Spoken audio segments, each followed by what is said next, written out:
major issue bubbling up to the surface lately has been the pay for running backs, and as evidenced by Josh Jacobs and Saquon Barkley and Tony Pollard playing on the franchise tag this year and not getting long-term deals, as well as Joe Mixon taking a pay cut, Dalvin Cook being cut, and there's a lot of things going on in the running back market, and guys like Austin Eckler and Derrick Henry, Najee Harris, as well as Christian McCaffrey have voiced their displeasure because running back. I mean, there are some great players at the running back position, but it is the attrition position, and players' careers are shorter if they play running back. And the problem is their peak earning years are usually tied to the rookie deal. And if they're a first-round pick, a team has up to 6 years of control over them with the franchise tag. So, I mean, there's a lot of ideas being thrown about right now in terms of trying to solve the running back pay issue, having running backs on shorter rookie deals, no franchise tag, etc. I don't know what the right solution is, but the market is the market, and teams simply are not paying running backs the way that they used to because, frankly, they're relatively interchangeable. Yes, the stars are the stars, but can you get similar production from a couple late round draft picks on the rookie deals? I think you can, generally, especially as evidenced by the Chiefs and Isaiah Pacheco winning the Super Bowl last year, and you look through the Rolodex of recent Super Bowl champions, there isn't a top-tier running back among those teams. There just isn't. And, the Vikings with adofo-mensah and his analytical approach, obviously he sees this data and he's backed it up with some of the Vikings offseason moves this year because Dalvin Cook, four-time Pro Bowl, 4 straight Pro Bowls, 4 straight 1,000-yard seasons, 27, going to be 28, just coming off of shoulder surgery, and hopefully that would solve his shoulder issues that have crept up for the last 3 years.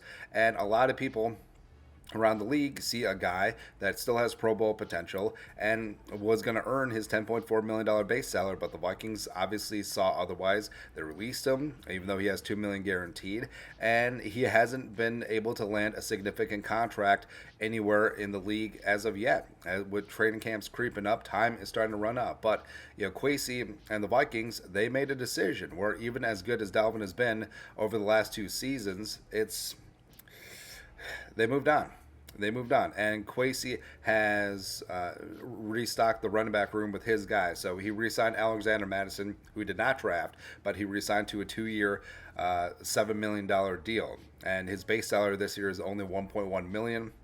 $1.3 million to that in sign-in bonus, and his $3.5 million average compensation per season is only 21st in the league, which is certainly economical and certainly fits with Kwesi's motif of Moneyball in this spot. And then the other 3 running backs are on the rookie deals: King Kene $940, Ty Chandler $870, as well as Dwayne McBride $750. Now Kwesi drafted 2 of these guys: Ty Chandler last year in the 5th round, Dwayne McBride this year in the 7th round. And the entire running back room total base salary this year is only $3.66 million compared to Dalvin's $10.4. Now, is Kwesi banking on getting similar production out of Madison, Kene, Ty Chandler, and McBride versus Dalvin Cook? Yes, he absolutely is. And I don't know what the perfect solution is. Obviously guys like Dalvin in his prime, McCaffrey in his prime, King Henry obviously in his prime are game changers, but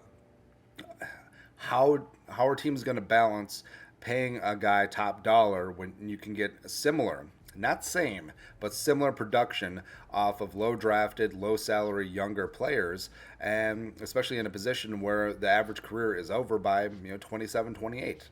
I don't think that there is a perfect answer, but Kwesi, I mean, I'm not saying that the Vikings completely shook the running back market because it's heading in that direction anyway, but they're certainly in line with the current thinking where they had the superstar player and he was a fan favorite and he had produced over the last 4 years, but they let him go over relatively small salary that they easily could have fit in their salary cap. But the business is the business, and I'm rooting for Madison and company, and obviously so is Kwesi.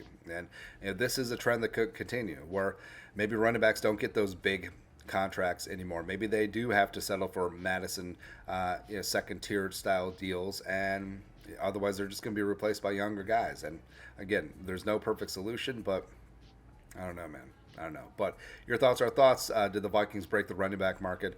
Let us know in the comment section below. Subscribe for daily Vikings takes. Want to support the work? Put a little something in the Venmo. But till next time, Skol, production value.